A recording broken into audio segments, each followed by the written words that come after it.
UK job numbers show British employers added more workers to their payrolls in October, potentially easing concerns about the risks of raising interest rates. Let's get more on the story with Juliet Mann. Juliet. Thanks, Jamie. Well, these numbers are the first since the end of the UK's pandemic job retention scheme, known as furlough, came to an end. So how's the economy holding up? Well, it looks like jobs disaster has been averted. UK unemployment has fallen further than expected. The number of employees on company payrolls rose by 160,000 to 29.3 million. And that's despite 1.1 million people still being on furlough last month. And the unemployment rate fell to 4.3% in the 3 months to September. That's ever so slightly more than expected and quite near its pre-pandemic level. Now, there might be some distortion there if people were made redundant at the end of furlough but still appear as in work in the data for a few further months while they work out their notice. Job vacancies, now these hit record highs. Look at that, at 1.17 million in the 3 months to October. So overall, it looks like the UK labour market has escaped the end of the furlough scheme relatively unharmed. But inflation is still a concern. Well, let's talk to Hilary Ingham, who's a senior lecturer in economics at Lancaster University. Good to see you again, Hilary. No, I can't quite work this out. This data, is it good news or not? I think overall it is good news. I mean, the unemployment figure has actually fallen slightly from the last figure we had. And I mean, Andrew Bailey, the governor of the Bank of England, he actually made a speech yesterday and he said he actually wanted to see what these figures were because these were the important ones. As you said, these are the first figures that come after the end of the furlough scheme. And although you are quite right that there will be some workers who are still on payroll because they are working out their redundancy period, there have been independent business surveys that suggest there's very few of them. So it doesn't look like that's going to put a big spike in the unemployment figures anytime soon. So I think overall, yes, it's good news. So crisis averted. Look, COVID plays a big part, but that grey cloud of Brexit and the Brexit talks, that's still looming, isn't it?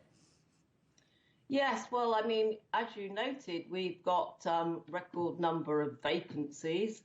And there are shortages. You know, we know about the hospitality sector, the HGV sector has also received a lot of attention.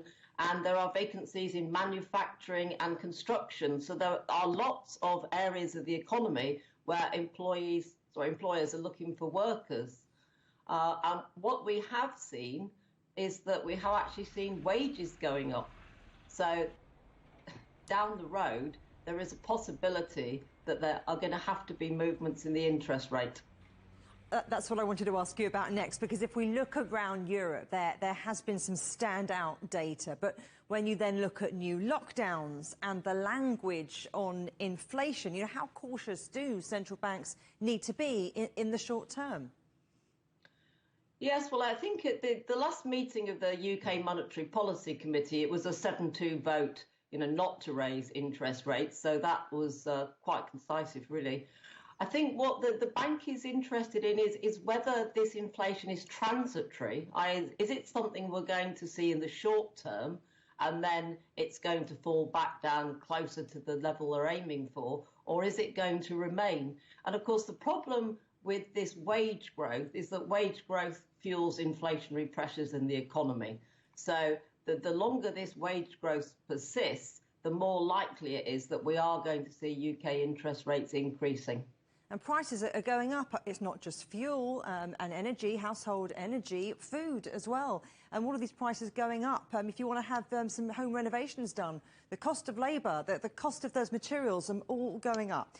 Let's talk about the future of work, because there's a real buzz at the moment, isn't there, about the great resignation, that the notion of career wobbles, of people thinking, right, we're going to start again rather than sticking it out.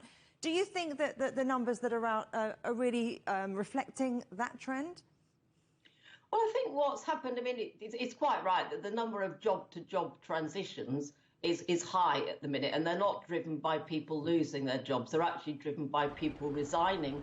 And I think what the pandemic has done in some cases is people have actually rethought what they want their future career plans to be.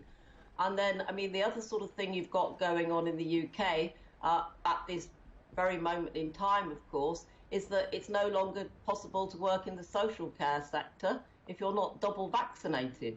So there you've got people who are leaving their jobs. They're going to have to find something else because they're not prepared to accept one of the conditions of employment. But there is an awful lot of labour mobility, people moving from one job to another. And perhaps whether that is going to continue in the future or whether it is a sort of short-term repercussion of the pandemic is yet to be seen. I suspect it is a short-term phenomenon.